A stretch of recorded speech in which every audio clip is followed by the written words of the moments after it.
Parti socialiste avait convoqué aujourd'hui, samedi 17, l'Assemblée générale des secrétaires généraux de coordination.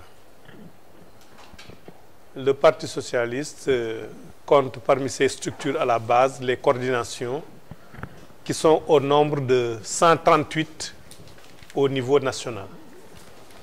Sur les 138 coordinations, 136 ont déjà été renouvelées. Et à la réunion d'aujourd'hui, nous avons noté la présence de 117 secrétaires généraux de coordination sur les 136 régulièrement renouvelés. Et certains se sont excusés pour ne pas pouvoir venir à la réunion. Cette réunion avait pour objet d'abord d'entendre un exposé, une communication sur la situation politique nationale, internationale et africaine, sur la vie du parti et sur deux questions spécifiques, dont l'une traitait des perspectives politiques de l'évaluation du référendum après la consultation à la base qui a été organisée. Et l'autre, de la situation des inscriptions au niveau des commissions de renouvellement des cartes nationales d'identité.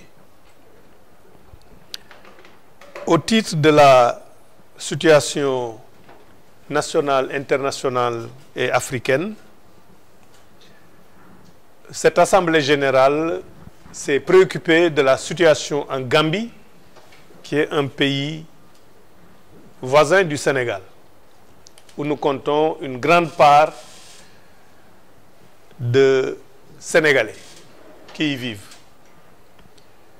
pour indiquer que les résultats de l'élection, tels que initialement publiés par la commission électorale, ces résultats doivent être respectés.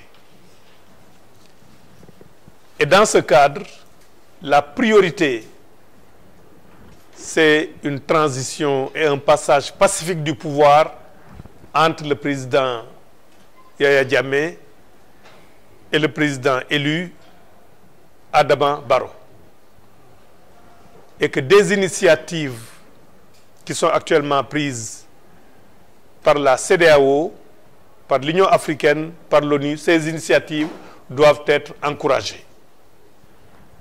Et après maintenant l'installation du président élu, le président Barrow, les autres questions liées à la situation à réserver à ceux qui ont exercé le pouvoir, à une réconciliation nationale, à un pansement des blessures, ces situations-là peuvent être réglées, mais il ne faut pas se tromper de priorité.